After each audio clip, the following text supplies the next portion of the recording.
Taiwan पर किसी भी वक्त हमला कर सकता है चीन। चीन के 22 एयरक्राफ्ट ने ताइवान की घेरेबंदी की है। ताइवान के रक्षा मंत्रालय ने चीन की तैयारी की जानकारी दी है। नैन्सी पेलोसी के दौरे के बाद से ही चीन बौखलाया हुआ है, ताइवान को लगातार धमकियां दे रहा है और बड़ी खबर यह है कि लगातार ये घेरेबंदी चीन की तरफ से बढ़ाई जा रही है और किसी भी वक्त चीन बड़ा हमला कर सकता है। ताइवान के ऊपर यह जानकारी निकल के सामने आ रही है। 22 एयरक्राफ्ट ने ताइवान की घेरेबंदी की है। रक्षा मंत्रालय जो ताइवान का है उसने चीन की तैयारी की यह जानकारी दी है।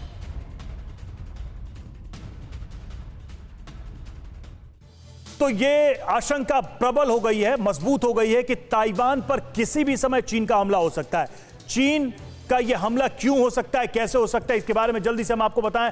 चीन का ये जो काउंटडाउन है वो शुरू हो चुका है। चीन को लेकर ताइवानी डिफेंस मिनिस्ट्री ने गहरी चिंता जताई है, जो चीन का अग्रेसिव रवैया है पिछले कुछ दिनों से, और ताइवान पर अटैक के लिए चीन ने फाइनल तैयारी शुरू कर दी है। अंतिम तैयारी को अमली जामा पहनाना शुरू कर दिया और चीन ने नए सिरे से ताइवान का घेराव शुरू कर दिया है। नए सिरे से ताइवान को चारों तरफ से घेर रहा है। ड्रैगन ताइवान के आसपास आसमान में मंडरा रहे हैं 22 चीनी फाइटर एयरक्राफ्ट और इनके जरिए शायद यह आशंका है कि कभी भी हमला शुरू कर सकता है। 10 चीनी फाइटर प्लेन ने चीन ताइवान की मीडियन लाइन को क्रॉस भी किया है, यानी सीमा का उल्लंघन किया है। 6 चीनी वॉरशिप ने ताइवान के आइडेंटिफिकेशन जोन का उल्लंघन भी किया है। लगातार ये हरकतें चीन की तरफ से।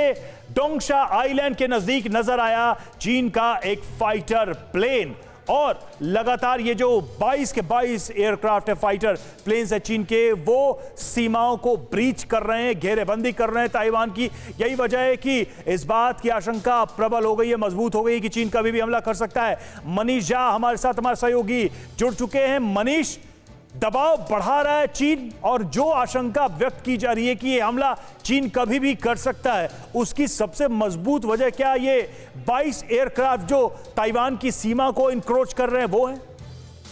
देखिए रवि, सबसे पहले तो आज चूंकि हम जब आज़ादी की 75वीं सालगिरह मना रहे हैं तो हमें ताइवान का भी शुक्रिया अदा करना चाहिए, क्योंकि आज़ादी की लड़ाई में बहुत सारे ऐसे लोग, जिसमें नेताजी सुभाष चंद्र बोस थे, रास बिहारी बोस थे, ये सब लोग ताइवान में जाते थे और वहाँ पर अंग्रेजों के खिलाफ लड़ाई में ताइवान बहुत सक्रिय रूप से उन्हें सहायता देता था।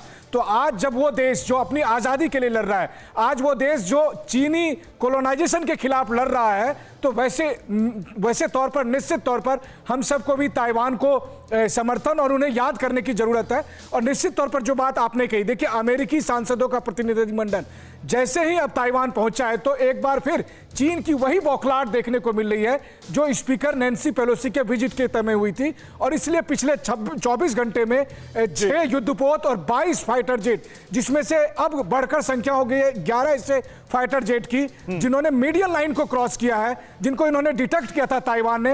हालांकि ताइवान में जवाबी कार्रवाई के तहत फाइटर जेट को इन्होंने वहां पर डिप्यूट किया। उन लोगों ने उन सभी फाइटर जेट जो चाइनीज थे उनको भगा दिया वहां से, और इसके अलावा अपनी नेवी को भी तैयार कर दिया। और जब हम और आप बात कर रहे हैं, इस समय भी ताइवान की एयरफोर्स इस समय अपनी तैयारी के लिए एक्सरसाइज करने में जुटी है। यानी ताइवान की एयरफोर्स लगातार उन चाइनीज एयरफोर्स को जवाब दे रही है जो सोचता है कि ताइवान की सीमा को अतिक्रमण कर दे। एक बात मैं और बता दूं कि कल ताइवान की एयरफोर्स ने अपनी 50वीं सालगिरह मनाई थी और उसको मनाते हुए जो एक तरह का उन्होंने एक्सरसाइज दिखाया था, वो दरअसल चाइनीज एयरफोर्स को जवाब था, जिसकी भी एक तिलमिलाहट यहां पर चाइनीज एयरफोर्स में दिख रही है। चाइनीज जो तिलमिलाहट है, चीन की जो ये बेसब्री है, ये लगातार बढ़ती जा रही है। और जब से नैन्सी पेलोसी वापस गई हैं तब से लगातार ताइवान की सीमाओं पर चीन धमका रहा है, ताइवान को वहां पर लगातार ब्रीच कर रहा है